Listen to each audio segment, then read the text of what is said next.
할렐루야. 우리 옆에 인사합시다. 하나님 우리 함께 하신다. 시작. 하나님 우리 함께 하십니다.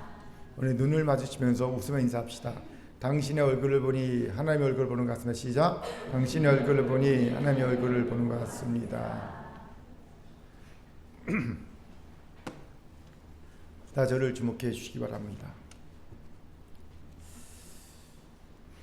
주중에 우연히 외국 영화의 짧은 영상 하나를 보게 되었어요. 주연 배우들의 이름도 모르고 영화 제목도 모르고 줄거리도 모른 채 본 영상이었습니다. 그 영상에서 오래전에 헤어진 연인이 우연히 만나 이런 대화를 나눕니다. 남자가 여자에게 묻죠. 행복하니? 그래서 제가 바로 아주 행복해 라고 답하죠. 그리고 여자도 남자에게 묻습니다. 너는 행복하니?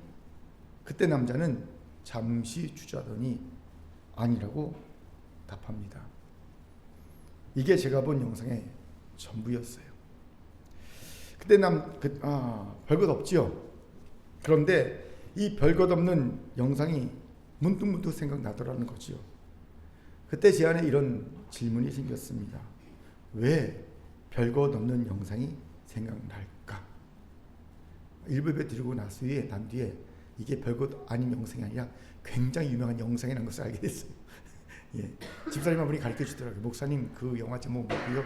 주연 배우 누구고요? 그 굉장히 유명한 영상입니다. 근데 지금 그때 이 설교 준비 당시에는요, 정말 별것 없는 영상이라고 생각했어요. 제 안에 이런 질문이 생기더라고요. 왜 별것 없는 영상이 생각날까? 그리고 제가 찾은 답은 너무나도 명확했습니다. 내가 지금 행복하지 않구나. 그렇습니다. 내가 지금 행복하다면 나는 바로 나는 행복해 라고 자신있게 답하고 더 이상 그 영상과 질문을 떠올리지 않았을 것이기 때문이죠. 그런데 저는 나는 행복해 라는 대답을 선뜻 하지 못한 겁니다. 그러니 계속 별것 아닌 영상과 질문이 문득문득 떠올랐던 거지요. 마치 못한 숙제가 계속 생각났듯이 말입니다. 그렇게 기도하면서 받은 말씀이 오늘 말씀이에요. 왜요? 아버지 하나님은 저를 통해 여러분에게도 똑같이 이 질문을 하길 원하신다는 것을 깨달았기 때문입니다. 이제 묻겠습니다. 사랑하는 성도 여러분, 지금 행복하십니까? 아마 자신 있게 대답할 수 있는 분은 많지 않을 것 같습니다. 이상하지 않나요? 그렇게나 행복하길 원하는 우리가 왜 정작 행복하다고 느끼지 못할까요? 자신 있게 대답하지 못할까요? 제가 찾은 이유가 있어요. 우리는 엉뚱한, 우리가 노력해도 결코 다다를 수 없는 행복 지침서를 가지고 있기 때문이라는 겁니다. 이게 무슨 말인가? 간단합니다. 우리가 가진 행복 지침서대로 살면 행복해진다고 믿습니다. 이 믿음을 가지고 행복 지침서가 가르친 대로 행복의 조건들을 두루 갖추려고 애써 노력합니다. 그런데 여기에 두 가지 맹점이 있어요. 무엇인지 아십니까? 첫째, 우리가 행복하기 위해 하나님께 원하는 것의 실체가 놀랍게도요, 생각 없이 살게 해주세요 라는 거예요. 그렇습니다. 우리는 하나님께 고민도 없고 고통도 없고 어려움도 없게 달라고 기도합니다. 하나님, 제 삶에 고민도 고통도 어려움도 없게 해주세요. 그래야 내가 행복하다고 하나님께 주장하죠. 이걸 요약하면 한마디로 하나님, 생각 없이 살게 해주세요 라는 거예요. 여러분이 원하는, 하나님께 원하는 기도의 제목들을 딱 요약하면요, 이겁니다. 하나님, 생각 없이 살게 해주세요. 그런데 아버지 하나님이 이 기도를 들어주시겠습니까? 어림도 없죠. 왜요? 거기에는요, 생명도 없고 명예도 없고 성장도 없기 때문입니다.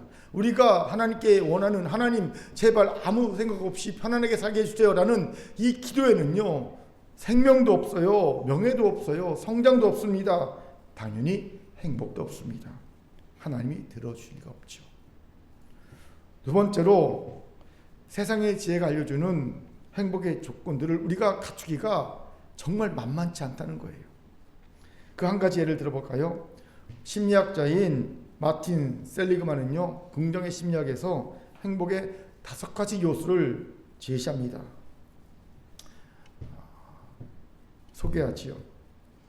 파지티브 이모션, 긍정적 정서, 기쁨, 감사, 희망 느끼기, 인게이지먼트, 몰입, 좋아하는 활동에 깊이 빠져들기, 릴레이션십, 관계, 타인과의 긍정적이고 깊은 유대, 미닝, 의미, 나보다 더 큰 대의를 위해 기하는 삶, 컴플리시먼트, 성취, 목표를 달성하고 성장하는 경험. 이 5개가 우리를 행복해 하는 행복의 요소라는 거지요. 앞 글자만 따서 포머 모델이라고 부릅니다. 그런데 말이 쉽지 이 5가지를 다 채우고 살기가 쉽지 않지요. 하나하나 따져보면요, 원하는 일보다 원치 않는 일이 더 많이 일어나는 것이 우리의 삶입니다. 여러분도 느끼지 않아요? 일주일 동안 내가 원하는 것보다 원치 않는 것이 더 많이 일어나지요. 그런 삶의 현실에서 긍정적인 정서를 느끼고 살기가 쉬운 게 아닙니다. 나는 이 경제적 어려움의 문제를 해결하고 싶은데 오히려 경제적 어려움이 가중되잖아요. 나는 건강하고 싶은데 건강이 더 쇠약해지죠. 이런 상황에서 긍정적인 정서를 느끼고 살기가 쉽지 않습니다. 또 좋아하는 활동에 깊이 빠져드는 것도 삶에 여유가 있는 사람만이 할 수 있지, 하루하루 정말로 먹고 살기가 버거운 사람들이 몰입할 수 있는 활동을 갖기란 정말 좀처럼 쉽지 않은 남의 일처럼 느낀다는 거죠. 저 사람은 그림을 열심히 그려, 하루 종일 열심히 취미 활동 그림 그려. 그러면요, 우리는 와, 어떻게 저렇게 팔자 좋지? 이런단 말이지. 왜? 나는 하루 종일 애써 수고하면서 돈을 벌어야 되거든요. 쉽지 않은 겁니다. 또 타인과의 긍정적이고 깊은 유대도 내가 뭔가 타인에게 유익을 줄 수 있어야 가능하지요. 내가 어떤 유익을 줄 수 없는데 누가 나와 긍정적이고 깊은 유대를 계속 가지려고 하겠습니까? 여러분, 솔직하게 누구하고 관계를 좋게 맺으려면요, 시간이, 그리고 돈이, 그 다음에 여유가 투자돼야 되는 거거든요. 그런데 그게 없잖아요. 쉬운 일이 아니라는 거죠. 내가 손해 봐야지 관계가 유지되는 거예요. 항상 그래요. 관계 유지는요, 내가 손해 볼 때 그때 유지가 되는 거죠. 내가 계속 이익만 보려고 하면요, 절대 그 관계는 유지가 되지 않아요. 누군가는 손해 보는 사람이 있어야 관계가 유지되는 거거든요. 또 여유가 있어 손해를 보죠. 또 나보다 더 큰 대의를 위해 기하는 사람도 내 코가 석자인 경우에는 쉽지 않습니다. 평범한 우리들은요, 그죠? 나만 잘하자. 대의는 정말 모르겠고 일단 나만 한번 잘해보자. 이것 하나도 벅차 보입니다. 마지막으로 목표를 달성하고 성장하는 경험도 사실 소수의 사람들의 목이지, 대다수는 사회가 내게 준 목표마저도 달성하기 급급해하는 경우가 허다하지요. 그러니 이 5가지를 다 이루고 산다는 것이 평범한 우리에겐 불가능해 보이는 것이 현실입니다. 이런 상태에서 이 세상의 지혜가 가르쳐준 행복 지침서대로 행복을 누리고 사는 이가 얼마나 되겠냐는 겁니다. 극소수가 아닐까 싶습니다. 혹시 우리 중에 이 행복 지침서대로 행복의 5가지 요건들을 다 갖추고 행복을 지금 누리고 있는 분이 있습니까? 혹시 그런 분이 있다면 정말로 상위 0.001%에 해당하는 분일 겁니다. 대단한 분이지요. 그렇기에 사실은 엉터리 행복 지침서, 왜요? 결코 현실에서는 다 갖추기가 어려운 행복 지침서라는 겁니다. 여기에 문제가 있지요. 이 엉터리 행복 지침서 때문에 정작 우리 주변에서 정말 흔하게 볼 수 있는, 쉽게 얻을 수 있는 하나님이 주신 행복 지침서를 무시하고 짓밟는 어처구니없는 일이 일어났다는 거예요. 마치 이와 같습니다. 많은 사람들이 행운을 뜻하는 꽃말을 가진 네잎클로바를 찾느라 풀밭에 지천으로 깔린 세잎클로바를 무시하고 짓밟습니다. 그런데 여러분, 세잎클로바의 꽃말이 뭡니까? 행복이에요. 행운을 찾느라 행복을 짓밟고 사는 우리의 모습이 아닐 수 없지요. 마찬가지로 우리는 이 세상이 알려주는 엉터리 행복 지침서 네잎클로바대로 살려고 노력하느라 정작 언제나 우리가 찾아볼 수 있게 우리 옆에 두신 하나님의 행복 지침서 세잎클로바를 무시하고 짓밟는다는 겁니다. 그렇게 이제 하나님의 행복 지침서에 우리의 마음을 둬야 합니다. 그래야 진정한 행복을 찾아 누릴 수 있습니다.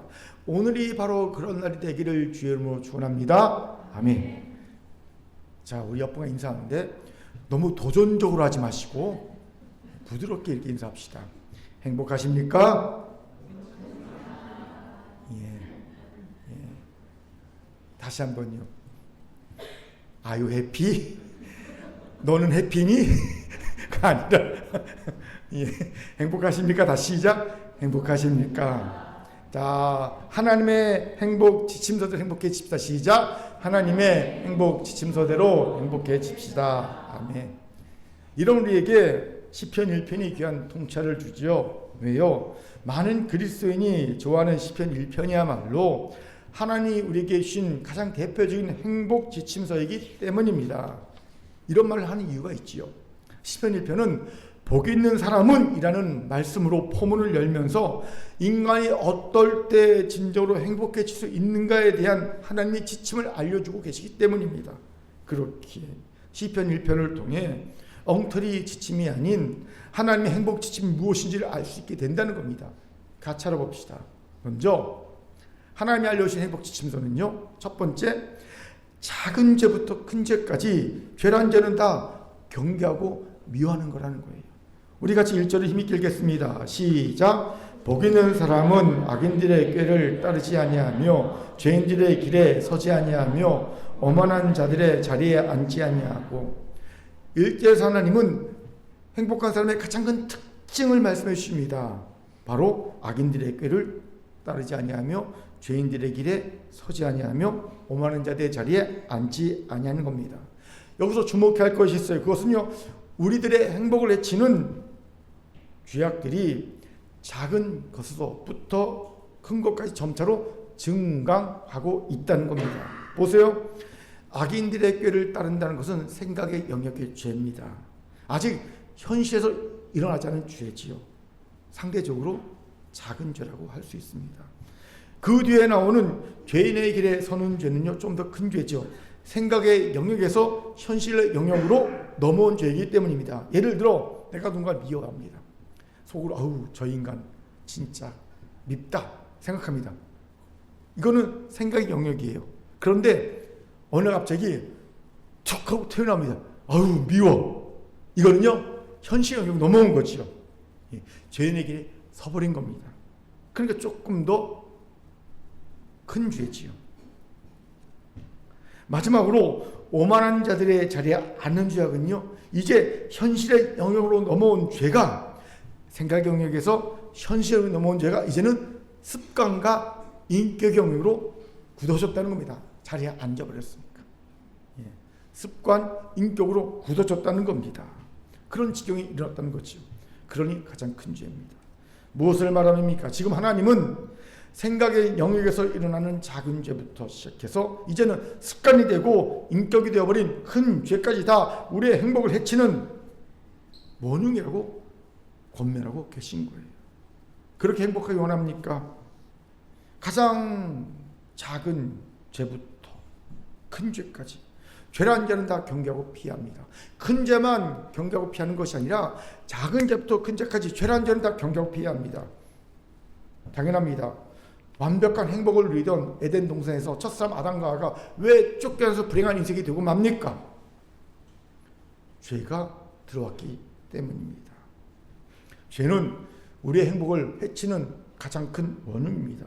이것을 잊지 말아야 합니다. 그렇기에 죄를 지으면서 행복할 수 없습니다. 행복한 척은 할 수 있어서 진정 행복할 수는 없습니다.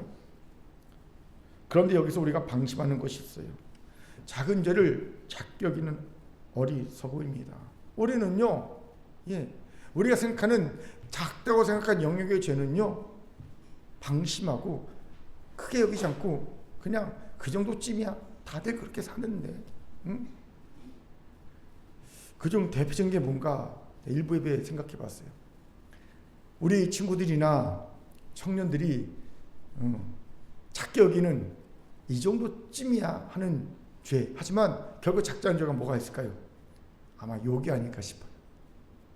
욕. 가끔 제가 전철을 타거든요. 가끔 제가 청소년 청년들 만났는데, 그러니까 직접 좀 만나니까 이렇게 전철이라 만나서 얘기하는 거 들은데 대화의 한 8, 90% 욕입니다. 이야, 모든 걸 욕으로 쫙 연결해 가는데요. 놀라워요. 와, 아무렇지도 않아요. 그렇죠? 우리 교회 오늘 우리 청소년부 청년들은요, 되게 착해 보이지 않습니까? 욕도 한마디도 안 할 것 같죠? 근데 몰라요, 쟤네들도. 학교 가서 친구들 만나서 얘기하다 보면 거의 대화의 8, 90% 욕이 아닐까 싶어요. 그게 이제 일상적이죠. 그런데 그거 작은 죄면 큰 죄입니까? 큰 죄입니다. 경계할 죄입니다. 우리 행복은 망친 죄입니다. 어떻게 그럴 수 있습니까? 이건 하나님의 생각이 아니기 때문입니다. 우리 같이 마태복음 5장 20절 같이 읽어볼까요? 같이 읽겠습니다. 시작. 나는 너에게 이르노니 형제에게 노하는 자마다 심판을 받게 되고 형제를 대하여 라가라는 자마다 공에 잡혀가게 되고 미련한 놈이라는 자는 지옥불에 들어가게 되리라. 아멘. 보세요. 형제에게 노하는 자, 화내는 자, 뭘 받습니까? 심판을 받게 되는 거예요. 형제에게 라가가 무슨 뜻이에요? 바보. 바보라고 하는 자는요, 공에 잡히게 된다는 겁니다. 그리고 미련한 놈이라고 하는 자는 어디에 떨어집니까? 지옥불에 떨어진다는 거. 나는 맨날 이러고 사는데 이 바보야, 이 미련한 놈아. 막 형제에서 언니, 오빠, 동생, 누나에서 막 화내고 막 그러고 사는데 누가 이런 말씀하십니까? 예수님이 이런 말씀하세요. 예수님이. 이거 죄야. 그렇게 여러분, 생각의 영역에 사는 죄도 죄고요. 우리가 생각한 작은 이것쯤이 하는 것도 죄는 죄라는 겁니다. 여러분이 인정하든 인정하지 않든 명백한 죄입니다. 그런데 더 큰 문제는 죄라는 인식을 가지고 있으면서 작은 죄라고 가볍게 여기는 거예요. 모르는 사람에게는요, 우리 친구처럼 이거 죄라고 생각하지 못해요. 다들 그렇게 사니까. 내 친구도 다 욕하고 사는데요. 몰라. 알려주면요, 안 할 수 있어요. 이거 죄구나. 안 할 수 있어요. 한데 알면서도 이건 죄라고 하지만 그래, 이 정도 가벼운 죄쯤이야. 작은 죄쯤이야. 대수겠어. 라는 사람은요, 알려줘도 안 고친다는 거죠. 하지 말아십시오.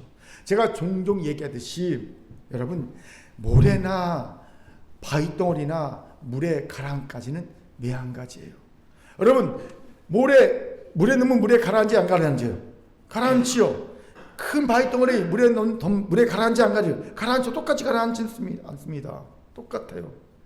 박찬욱 감독의 영화 중에 올드보이라는 영화가 있어요. 굉장히 잘 만든 영화인데 우리 친구들은 못 봅니다. 19금이라. 그 영화에 보면 이런 얘기가 나와요. 오대수라는 남자가 있는데 철없던 고등학교 시절에 동급생의 수치스러운 얘기를요 막 떠벌리고 다니면서 가십거리만 떠벌리고 다닙니다. 남의 비밀을, 남의 잘못을요 막 가십거리만 떠벌리고 다녔어요. 자기는 그게 얼마나 큰 상처를 준지 모르고 막 떠벌리고 잊어버리고 졸업하고 이제 사회인에서 결혼해서 애 낳고 잘 살고 있었어요. 근데 어느 날 납치가 돼요. 영문도 모르게. 그리고 사설 감옥에 감금되어 삽니다. 몇 년 동안? 15년 동안. 15년 동안 뭐만 먹고 삽니까? 만두. 만두만 먹고 살아요. 내가 왜 도대체 15년 동안 갇혀있는지 모른 채 매일 만두만 먹고 삽니다.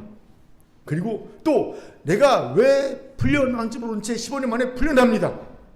그러자 이제 오대수가요, 자기를 15년 동안 가둔 이 원수를 찾으려고 애를 쓰다 결국 원수를 만나죠. 찾게 되죠.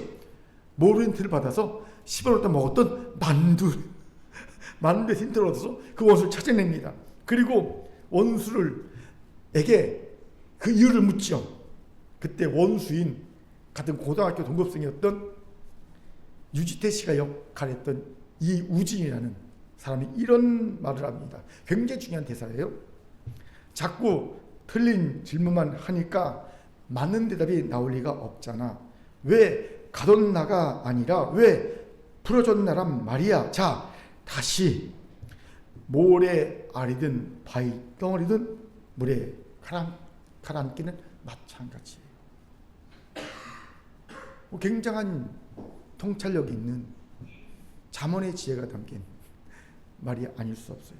여러분, 모래알이든 바위덩어리든 물에 가라앉긴 마찬가지입니다.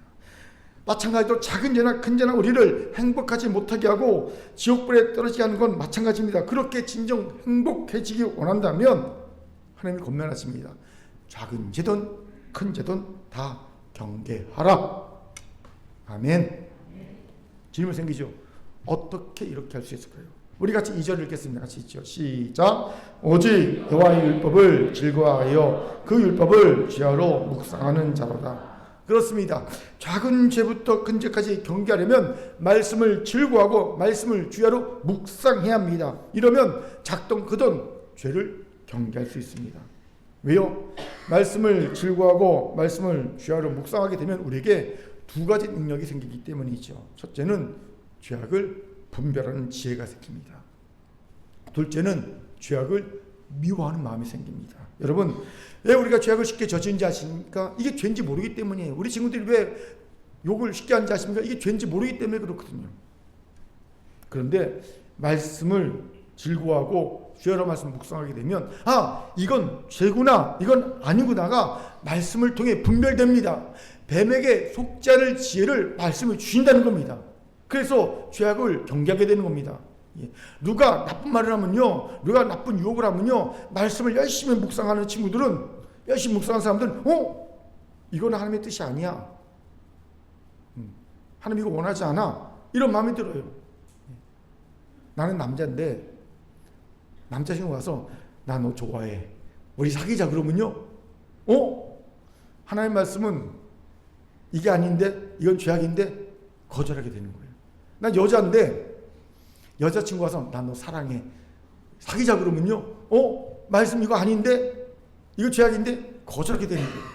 말씀을 죄악으로 묵상하게 되면 말씀을 우리에게 분별력을 주셔서 이건 아니다 라는 걸 깨닫게 된다는 겁니다.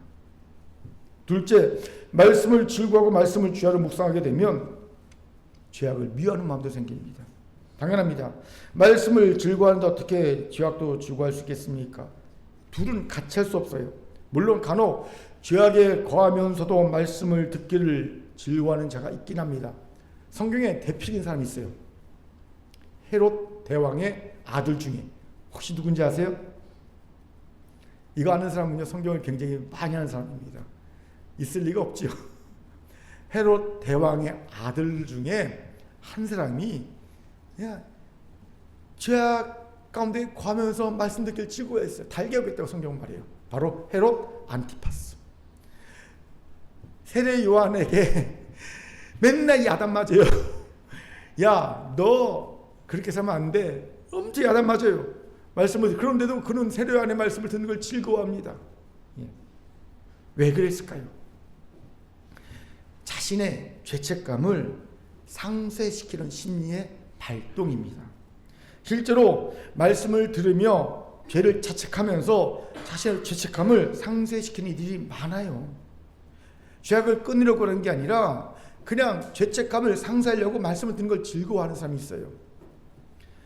그래서 박영선 목사가, 남포교회 박영선 목사가 그렇게 강력하게 제발 회개하지 말라고 그렇게 말한 거예요. 이게 회개하지 말라는 뜻이 뭔지 아십니까?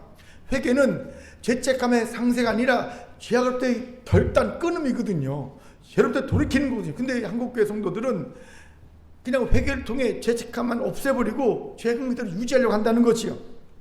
그래서 회개하지 말라고 그렇게 강조한 거예요. 죄악과의 결별은 꿈도 꾸지 않으면서. 이러니 진짜로 말씀을 즐거워하는 자는 죄를 미워하지 않을 수가 없습니다. 그리고 내가 어떤 죄로부터 진짜 결별했다라고 확신할 수 있으려면요, 죄를 미워하면 됩니다. 미워하는 순간 죄로부터 결별이 이루어지는 거예요. 그렇게 작은 죄부터 큰 죄까지 죄는 다 경계하고 미워하게 원합니까? 그렇다면 말씀을 즐거워하셔야 합니다. 말씀을 죄로 묵상하시기 바랍니다. 비로소 진정한 행복을 위한 첫 걸음이 시작될 줄 믿습니다. 아멘. 자, 저를 따라합시다. 작은 죄든 큰 죄든 죄는 경계하고 미워합시다. 옆분을 보며 웃음을 이렇게 인사합니다. 말씀을 즐거워하고 묵상하세요. 시작. 말씀을 즐거워하고 묵상하세요. 아멘. 하나님의 행복 지침서 두 번째는요, 시냇가에 심은 나무처럼 말씀의 열매를 철따라 사시사철 맺는 겁니다. 우리 같이 3절 읽겠습니다. 시작. 그는 시냇가에 심은 나무가 철을 따라 열매를 맺으며 그 잎사이가 마르지 아니한 같으니 그가 하는 모든 일이 다 형통하리로다. 아멘. 3절은 비유입니다. 2절에 여호와의 율법을 즐거워하고 그 율법을 주야로 묵상하는 자를 시냇가에 심은 나무로 비유하고 있는 겁니다. 여기서 우리는 율법을 즐거워하고 율법을 주야로 묵상하는 것이 어떤 것인지 구체적으로 알게 되지요. 먼저 그것은 오직 말씀만을 갈망하는 겁니다.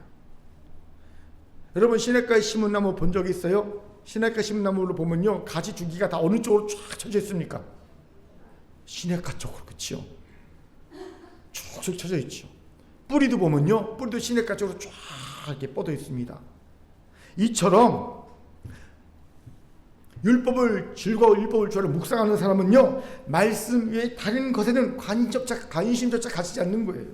오직 말씀만이 나를 살리는 생명줄로 믿으면 말씀만을 갈망하는 겁니다. 사모하는 겁니다. 말씀이 너무 좋아서. 이에 반해 우리는 어떻습니까? 솔직하게 말씀 별로야, 재미도 없어 라고 생각하는 분이 많지 않습니까? 그러니 말씀을 읽을 생각을 통 하지 않는 거예요. 통 말씀 읽을 생각을 하지 않지요. 여러분, 말씀을 안 읽으니 말씀의 내용도 모르고 내용을 모르니 설교를 들어도 이해가 안 되고 이해가 안 되니 재미가 없고 재미가 없으니 설교 시간에 지루하기 마련이죠. 예, 설교 지루하지요. 뭔 말인지 모르겠죠. 안 읽어서 그래요. 반대로 말씀 읽으면요, 어떤 일이 뭐냐면 말씀을 읽으면 내용을 알죠. 그런데 목사가 설교할 때 내가 아는 내용이 나오잖아요. 그러면 흥미가 옵니다. 이해가 되니까 잘난 척하고 싶어서 근질근질거립니다. 학교에서 공부해보면 알거든요. 내가 막 공부를 열심히 해가면요, 선생님 막 무슨 얘기할 때 저요 하고 질문하고 싶고요, 그 수업에 참여하고 싶어요. 아는 내용이니까. 말씀을 읽은 사람은요, 말씀을 들을 때 이해가 됩니다. 이해가 되니까 재밌습니다. 재밌으니 설교 시간이 지루하지 않지요. 여러분은 전자입니까 후자입니까? 후자이길 바랍니다. 아멘. 그런데 여러분 꼭 아셔야겠어요. 이거 진짜 아는 사람만 아는 건데요, 말씀을 깨달아 아는 기쁨은 상상을 초월합니다. 이거는요, 이미 이 기쁨을 맛본 사람은 이 기쁨에 중독될 수밖에 없는 엄청난 기쁨이 말씀을 깨달아 하는 것에 있어요. 이보다 더 좋은 기쁨이 없어요. 밥을 안 먹어도 배가 안 고픕니다. 다른 것이 없어도요, 행복해질 수 있는 게 이 말씀을 깨달아 알 때의 기쁨입니다. 우리 시편 119편 103절 같이 읽어볼까요? 시작. 주의 말씀이 마치 내게 어찌 그리 단지요 내 입에 꿀보다 더 다니이다. 두바이 쫀득 쿠키. 그 비싼 걸 왜 먹나 싶었는데 윤서가 사다 줬어요. 먹었어요. 먹으면서 느낀 게 뭔지 아십니까? 꼭 단 모래를 씹는 것 같다. 이걸 한 7, 8천 원 되는 걸 기다려서 왜 다 사다 먹나? 사람 단 거 되게 좋아하는 것 같아요. 그 단 거 덩어리를 왜 먹는지 모르겠어요. 8천 원씩 쭉 기다려서. 아무튼 비교할 수 없어요. 예? 비교할 수 없어요. 말씀을 읽고 깨달을 때 느끼는 기쁨, 행복은요, 이야, 내 입에 꿀보다 합니다. 예, 기가 막힙니다. 기가 막혀. 행복합니다. 배가 안 고파요. 말씀만 먹어도. 물론 그렇다고요. 계속 굶을 수는 없습니다. 예. 저는 우리 여러분이 이 행복을 알기를 간절히 바랍니다. 아멘. 둘째, 율법을 질구하고 율법을 묵상하는 것은요, 시냇가에 심은 나무처럼 말씀 위에 굳게 흔들리지 않는 것을 말합니다. 말씀을 갈망하는 것. 두 번째는 말씀 위에 굳게 흔들리지 않는 것. 여러분, 나무가 한번 시냇가에 딱 심겨지면요, 다른 데로 옮겨집니까? 안 옮겨집니까? 안 옮겨집니다. 사람이 일부러 파서 옮기기 전에는요, 아니, 안 옮겨지는 게 못 옮겨지죠. 죽기 전에 그곳에 있습니다. 죽을 때까지. 마찬가지입니다. 율법을 즐거워하고 율법을 묵상하자 말씀을 깨닫고 믿게 됩니다. 그러면 그때부터 결코 그 말씀을 떠나지 않습니다. 죽어도 떠나지 않아요. 제가 감동받은 분이 있어요. 우리 게 교인은 아닌데 몇 년 전에 내가 하나님 말씀을 전해줬거든요. 그 말씀을 딱 붙잡았습니다. 믿었습니다. 그 말씀에 굳게 섰습니다. 그런데 상황은요, 그 말씀과 전혀 다르게 막 상황이 돌아갑니다. 너무 힘들게 돌아가요. 그런데 여전히 그 말씀을 붙잡고 있는 거예요. 어제 통화해봤는데 여전히 그 말씀을 붙잡고, 목사님 그 몇 년 전에 하셔 그 말씀을 요즘도 묵상하고 있어요. 그 말씀이 내게 어떻게 역사하는지 요즘 기다리고 있습니다. 그 말씀과 전혀 다른 상황이 벌어지고 있는데도 불구하고 계속 기도하고 있더라고요. 그랬더니 하나님께서 기적 역사를 베푸시는 거예요. 동생이 암사기야. 기도 부탁했거든. 근데 동생은 이제 자기 이제 호스피스 병동 옮기려고 딱 그런 거예요. 근데 오빠는 동생을 놓고 기도해서 그러면서 응답받은 거예요. 하나님이 고쳐줬다. 응답받은 거예요. 근데 동생이 며칠 얼마 전에 와서 오빠한테 울면서 그러더래요. 사실 오빠 저 호스피스 병동 옮기려 했어요. 그런데 오늘 병원에서 완치됐다고. 완치 판결 받았어요. 그 말씀을 붙잡고 말씀에 굳게 서서 막 기도했어요. 그런데 상황은 그 말씀과 정반대로 막 바뀌어요. 이 말씀을 놔야 되나? 이 말씀 잘못 받은 건가? 그 고민이 좀 막 상황은 너무 막 바뀌고. 그런데 하나님께서 엉뚱해서 역사하신 거예요. 호스피스 병동으로 암사기 다 퍼져 호스피스 병동 옮겨야 될 동생이 병원에서 깜짝 놀랄 만큼 완치 판결을 받은 거야. 그냥. 또 이외에도 몇 가지 있는데 시간이 없었어. 저 그분하고 얘기를 들으면서, 그리고 기도해 주면서, 야, 이게 정말 말씀 위에 굳게 선 시냇가에 심은 나무구나. 말씀 뿌리를 깊게는 시냇가에 심은 나무구나. 라는 생각을 하게 되었어요. 죽어도 말씀에서 안 벗어나요. 여기에 우리 연약함이 보입니다. 우리는 말씀을 받고 그 말씀을 금방 기뻐합니다. 와, 기뻐합니다. 근데 또 금방 어려움이 닥치면 에이, 이거 뭐야, 틀렸네? 말씀을 세게 던져버리죠. 너무나도 많이 봤던 모습이에요. 왜일까를 생각해 봤더니 하나님이 주신 말씀이 있었습니다. 마태복음 13장 20절 22절 같이 읽겠습니다. 시작. 돌밭에 뿌려졌다는 것은 말씀을 듣고 즉시 기쁨으로 받되 그 속에 뿌리가 없어 잠시 견디다가 말씀으로 말미암아 환난이나 박해가 일어날 때에는 곧 넘어지는 자요. 마태복음 13장에는 씨 뿌린 자의 비유가 나오는데 그 비유 중 20, 21절은 돌밭에 뿌려진 비유입니다. 돌밭에 뿌려진 씨는요, 말씀을 듣고 즉시 기쁨으로 반응하는 자를 말합니다. 우리로 치면 정말 속속에 남편이 있었어. 그 남편은 기도 제목이 있는 여성이 하루는 딱 주일 가서 예배를 드렸는데 목사님이 선으로 악을 이기라 라는 말씀을 주셨어요. 그 말씀을 딱 받고 이 여자가 너무 기쁜 거야. 예배에 목사님한테 가서 목사님 오늘 말씀 너무 은혜라서 오늘 말씀 제게 주신 말씀이에요 라고 말한 것 같습니다. 말씀을 듣고 즉시 기쁨을 말씀을 받은 거죠. 그런데 이 사람이 잠시 후에 그 말씀 때문에 환난이나 박해가 일어나면 곧 넘어진다는 겁니다. 그 말씀을 듣고 다짐합니다. 그래, 이젠 사랑과 섬김으로 남편을 대해야지. 그 집에 딱 갔는데 평상시에는 속을 새기는 남편이라도 폭력을 안 쓰는 남편인데 이 놈이, 이 인간이 미쳤나, 그날따라 막 폭력을 쓰는 거야. 그러니까 순간 아내도 눈이 확 돌아가갖고, 그래 너 죽고 나 죽자 오늘 다 끝내자 여기서. 그리고 손톱을 바짝 쓸고 막 달려드는 일이 벌어진 겁니다. 기쁨을 받았어요. 그런데 남편이 폭력을 쓰자 이 말씀 필요 없어, 다 던져버리고 그냥 무너져버린 거죠. 왜 이 일이 벌어집니까? 마음밭이 돌밭이기 때문이에요. 그럼 돌밭 같은 마음 상태는 어떤 상태입니까? 한마디로 흙이 반석 위에 얕게 깔려 있어서 뿌리가 깊게 내리지 못한 마음 상태를 말합니다. 여기에 암석은요, 완관, 자, 고집을 뜻하고요, 얕은 흙은요, 얕은 믿음을 의미한다고 보여집니다. 이러면 신학가에 심은 나무처럼 말씀에 굳게 서서 흔들리지 않을 수 없죠. 아무리 즉시 기쁜 말씀을 받아도 곧 그 말씀 때문에 환란이 오면요, 그 말씀 쓰레기통으로 내던지고 맙니다. 뭐 하나님이 나에게 거짓말 하신대, 아유 말씀 받다 아무 소용없네. 우리에게 많아요 그런 사람들. 말씀 정말 많이 줬는데 그 조금 하나를 갖다 그 말씀을 버려버리고, 말씀 하나도 없다, 하나님 내게 준 말씀 하나도 없다, 그런 분들 여럿 봤습니다. 쓰레기통 뒤져보세요. 꼬깃꼬깃한 그 말씀 다시 찾아서 쫙쫙 펴서 다리미에서 챙기시기 바랍니다. 그렇기에 말씀이 뿌리를 깊게 내리도록 얕은 흙을 깊은 흙으로 바꿔야 합니다. 방법은 뭡니까? 암석을 뽑아내든지 암석을 가루로 만들든지 부셔서, 즉 완관, 자, 고집을 뽑아내든지 아니면 완관, 고집, 자를 부셔버리든지 가루로 만들지 해야 합니다.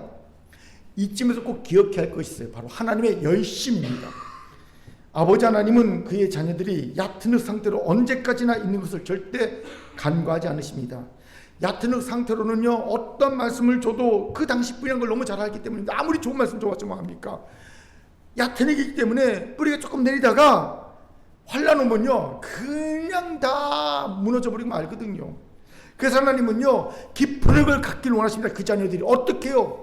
하나님이 열심히 우리의 완관자, 고집이라는 암석을 깨트리십니다. 뽑아내십니다. 뭐로요? 고난으로. 고난 외에는, 환난 외에는 우리의 완관, 고집, 자 뽑혀지거나 부서지지 못하거든요.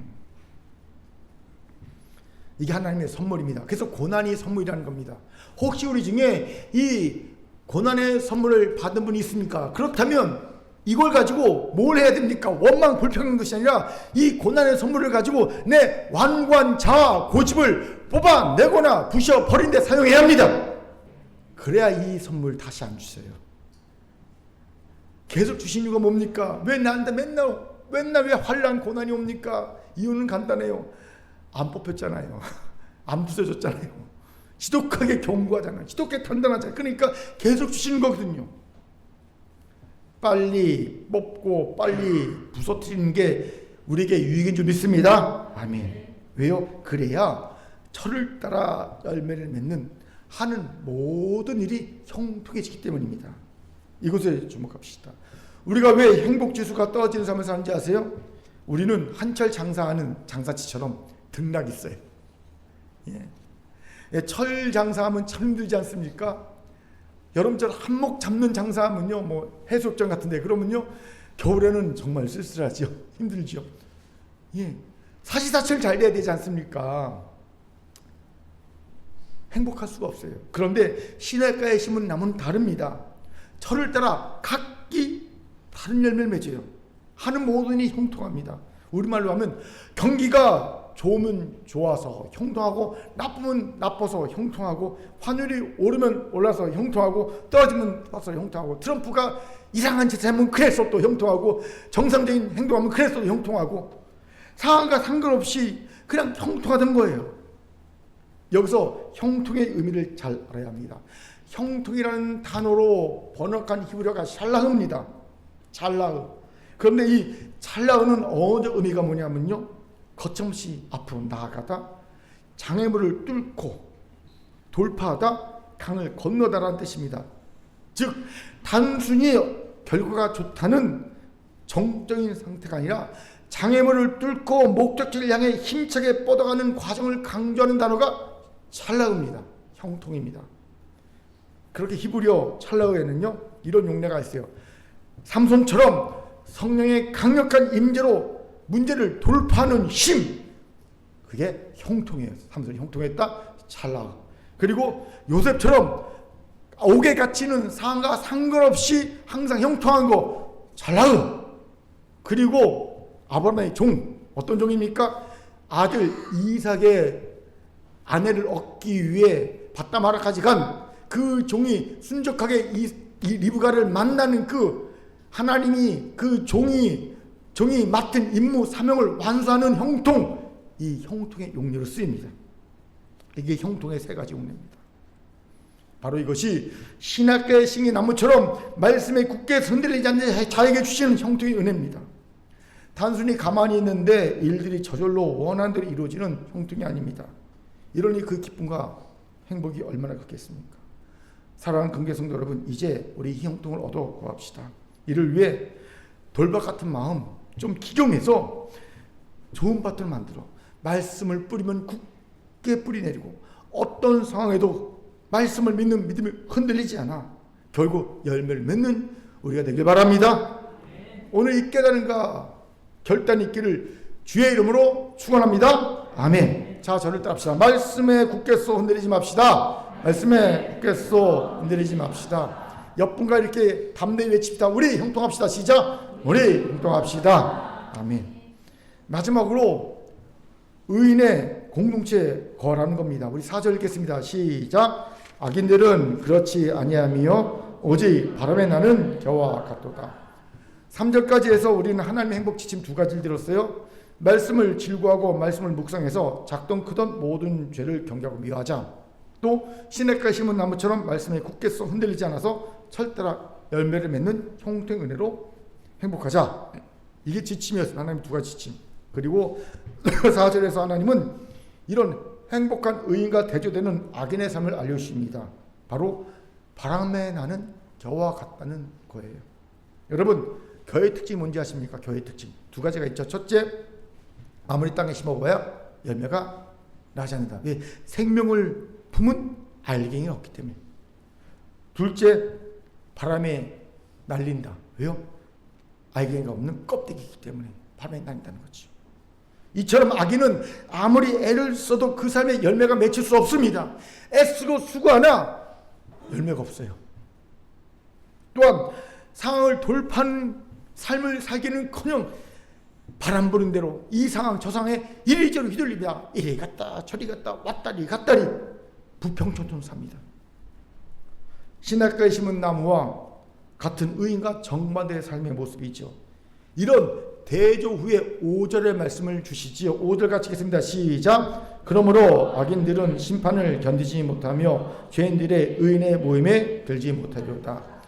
갑자기 하나님은 의인들의 모임을 언급하시고 겨와 같은 죄인들은 의인들의 몸에 들지 못한다고 하십니다. 중요한 질문, 왜 갑자기 이런 의인들의 모임을 말씀하실까요? 중요한 이유가 있습니다. 하나님이 알려주시는 행복 지침의 핵심이 뭐였습니까? 첫 번째, 두 번째. 뭐를 핵심으로 말씀하십니까? 말씀이었잖아요. 그런데 그 말씀이 전해지는 것이 어디입니까? 바로 의인들의 모임, 유대인들에게는 회당입니다. 우리에게는 교회죠. 그렇게 앞에서 언급한 행복의 지침을 따라 살아서 행복한 삶을 누리게 원한다면 의인의 모임인 회당, 교회에 모이라는 겁니다. 이것을 주목합시다. 여기에서 점점 많은 성도가 진정한 행복을 이뤄가고 있는 결정적 이유를 발견하게 됩니다. 바로 말씀의 공동체인 교회를 등한시하는 거죠. 여러분, 교회는 하나님의 말씀이 하나님의 말씀이 전파되는 곳입니다. 물론 엉뚱한 이야기가 하나님의 말씀으로 둔갑대로 전해지는 것도 꽤 많습니다. 이건 전적으로 말씀의 종들이 회개할 부분이지요. 저도 이 부분을 정말 조심합니다. 그리고 하나님의 큰 은혜로 아직까지는 큰 대가 없이 지내온 것 같아요. 제가 유독 말씀을 강의하는 것 집중하는 이유도 바로 이거예요. 말씀을 집중하여 강의하자면 자꾸 제 생각대로 말씀을 전할 것 같기 때문입니다. 하지만 어디 100% 순전한 하나님의 말씀뿐이라고 누가 장담할 수 있겠습니까? 내가 설교하는 것 이거 다 100% 하나님의 뜻이야. 말씀이야. 누가 장담하겠습니까? 저도 못합니다. 그럼 설교는 순전한 하나님의 말씀이 아닙니까? 결코 그렇지 않죠. 그럼에도 불구하고 인간의 생각에 들어감에도 불구하고 20세기 최고의 신학자인 칼 바르트가 얘기합니다. 전파된 말씀, 설교도 명백한 하나님의 말씀이다. 왜요? 하나님은 말씀을 전한 제 연약함, 실수에도 불구하고 그것을 통해서 자신의 뜻을 성도들에게, 교회에 알려주실 수 있는 전능의 하나님이기 때문이라는 거예요.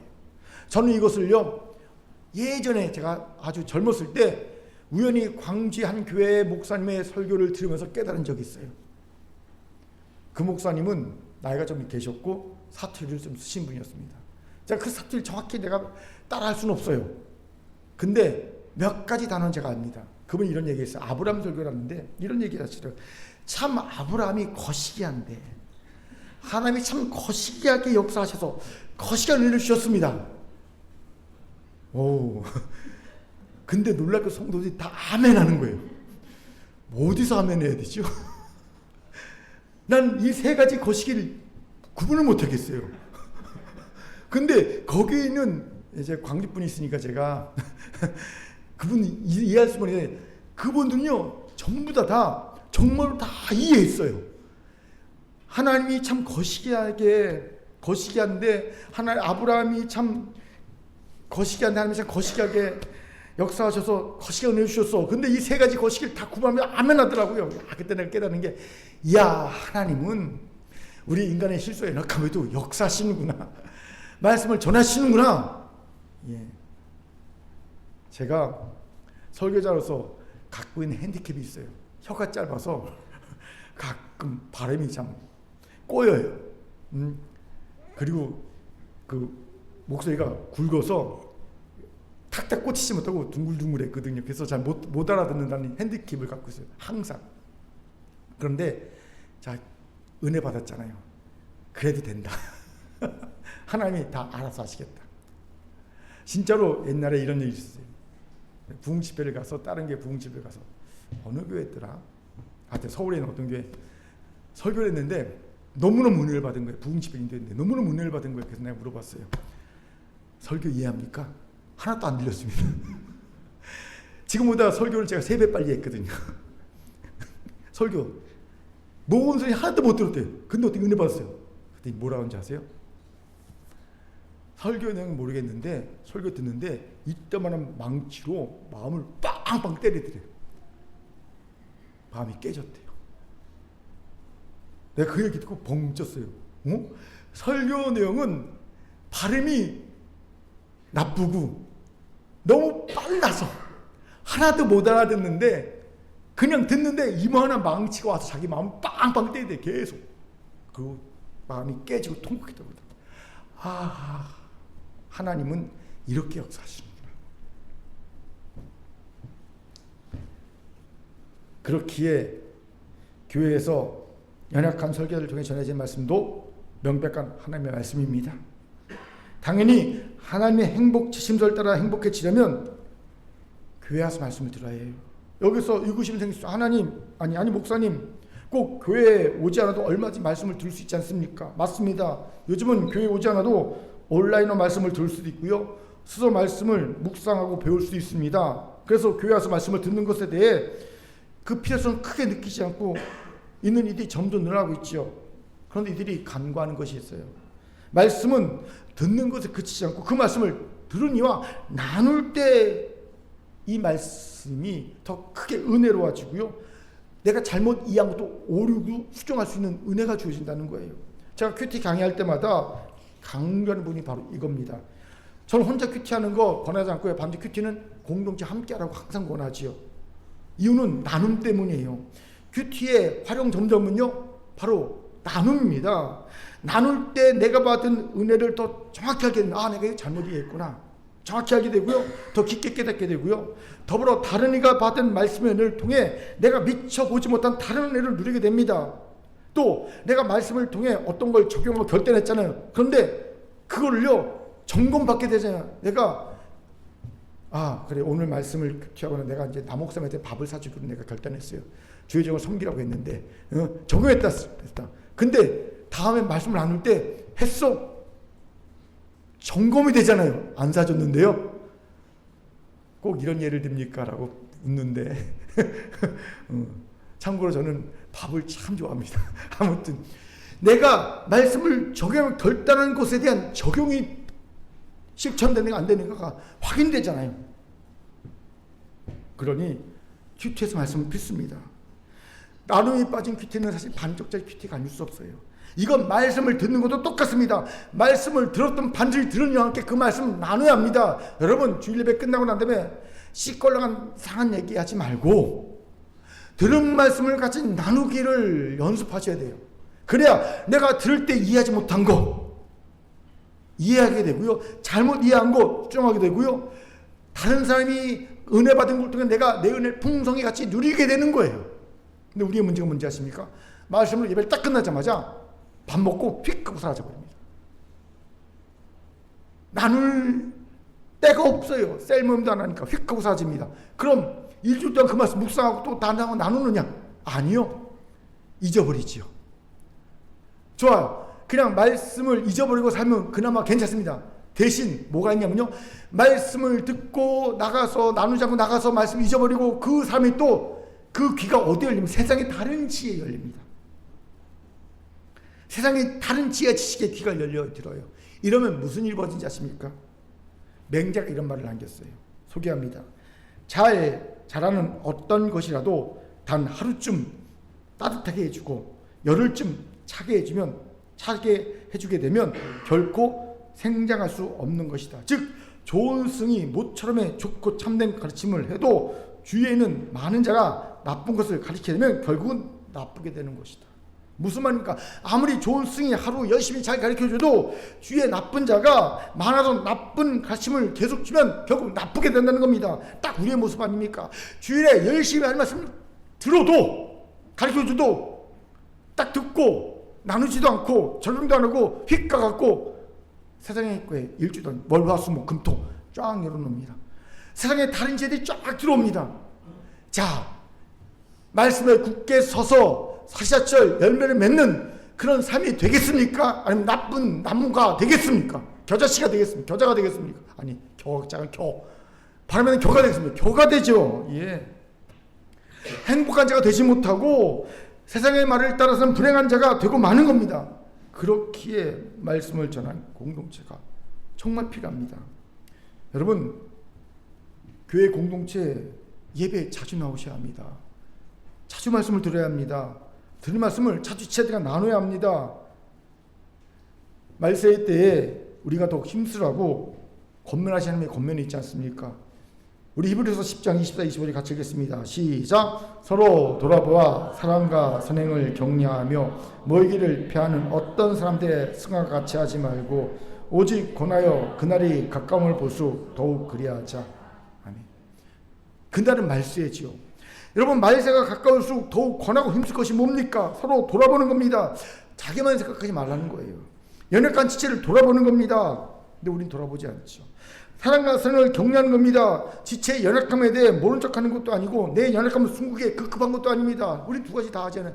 지체의 연약함 모른 척하고 내 연약함 숨기게 급급하고 그저 신뢰 가운데 연약함을 내어놓고 사랑과 선행을 격려하고 격려받는 겁니다. 모이기를 피하는 사람들과 구별되어서 열심히 모이기를 권하고 있지 않습니까? 왜요? 모여서 예배하고 기도하고 말씀 공부하고 기도하고 전도하고 위로받으라는 거예요. 이것이 말세가 가까울수록 더욱 권하고 힘쓸 일이라는 겁니다. 보세요. 우리는 이 권면과 정반대로 나아가고 있지 않습니까? 그렇게 말씀의 공동체 깊숙이 들어오십시오. 이건 내가 지금 의인이라는 것과 내가 지금 하나님의 행복 지침서대로 살고 있다는 증거입니다. 하지만 공동체에서 말씀의 공동체 점점 멀어지고 있다면 내가 지금 하나님의 행복 지침서와 다르게 살고 있다는 증거일 뿐입니다. 만약 이런 이가 있다면 다시 말씀의 공동체 교회 안으로 깊숙이 들어오는 결단이 세워지길 바랍니다. 아멘. 자, 저를 따릅시다. 말씀의 공동체 교회 안으로 깊숙하게 들어오세요. 옆으로 인사합시다. 같이 말씀을 나눕시다. 시작. 같이 말씀을 나눕시다.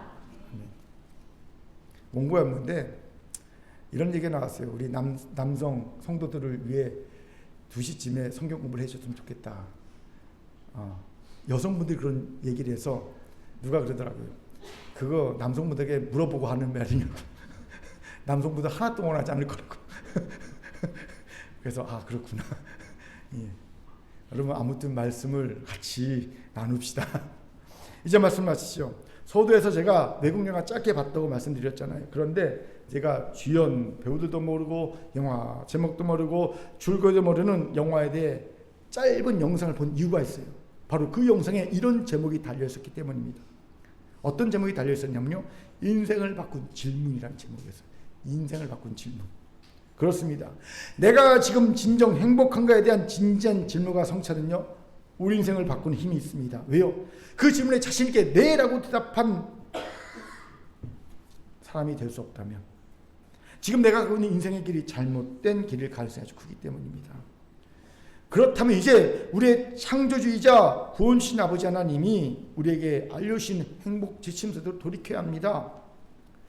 이 부분에서 제게 도전을 줬던 분이 있었어요. 금요일날 우연히 봤는데, 영상 하나 봤는데, 탄자니아 아프리카 연합대학을 만들고 운영하는 황지기 황효실 선교사 부부였어요. 이 둘은 미국 에반젤리카 대학교의 교수로 안정적이고 명예롭고 그 다음에 의미 있는 삶을 살던 부부였습니다. 그런데 오늘 갑자기 뜬금없이 하나님께서 아프리카 탄자니아로 가라 선교사 부르셨어요.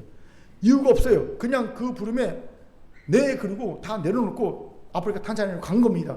가서 보니까 청년들이 배우고 싶은 하나님 말씀에 갈망이 있는 거예요. 그래서 탄자니아 아프리카 연합대학을 만들고 아들 가르치기 시작했어요. 그 아이들의 배고픔, 영적인, 정적인, 지적인 배고픔을 본 거죠. 갈망을 본 거죠. 이 부부가 자신들의 삶에 대해 이렇게 얘기하더라고요. 영광의 기쁨이라고. 글로리어스 조이란 단어를 쓰더라고요. 자기는 영광의 기쁨을 맛보고 살고 있다는 거죠. 그리고 당당하게 자신 있게 자신들 같은 삶에 동참하고 호소하는 것을 들을 수 있었습니다. 이 영상을 보면서 저들이야말로 하나님의 행복 지침서대로 살면서 참 행복을 누리고 있구나 라는 걸 깨닫게 되었어요. 도전이 되더라고요. 그렇게 살아가는 성도 여러분, 이제 그만 엉뚱한 행복 지침서를 가지고 거짓 행복 찾느라 진짜 행복 놓치지 마세요. 더 이상 네이클로바 찾느라 세이클로바 짓밟고 무시하지 마십시오. 대신 세이클로바 하나님의 행복 지침서대로 순종하시기 바랍니다. 무엇이었습니까? 기억합시다. 첫째, 작은 죄부터 큰 죄까지 죄란 죄는 다 경계하고 미워합시다. 이를 위해 말씀을 즐거워하고 죄를 묵상합시다. 둘째, 말씀에 굳게 손들이지 맙시다. 그래서 신학교 심은 나무처럼 철저한 말씀에 열매 맺읍시다. 우리도 좀 돌파하고 상황을 초월하고 인물을 완수하는 형통을 누립시다. 셋째, 말씀의 공동체 교회 안에 깊숙이 들어갑시다. 그리고 지체들과 말씀을 함께 나눕시다. 그것이 우리를 말씀에 굳게 서게 할 겁니다. 바라기는 2026년도에 하나님의 행복 지침서대로 순종하여 참 행복을 누리는 우리 모두가 되기를 주의 이름으로 축원합니다. 아멘. 하나님의 주신 말씀이었습니다. 기도합니다. 사랑과 자비하는 참 감사합니다. 하나님 우리에게 하나님의 행복 지침도 주시니 감사합니다. 이제 이 지침서에 순종하여서 참 행복을 누리는 큰교회 성도 다 되게 도와 주옵소서. 누가 행복하니 물으면 참 행복하다고 말할 수 있는 그런 놀라운 은혜가 우리에게 있기 원합니다. 감사드리며 예수님 이름으로 기도합니다. 아멘.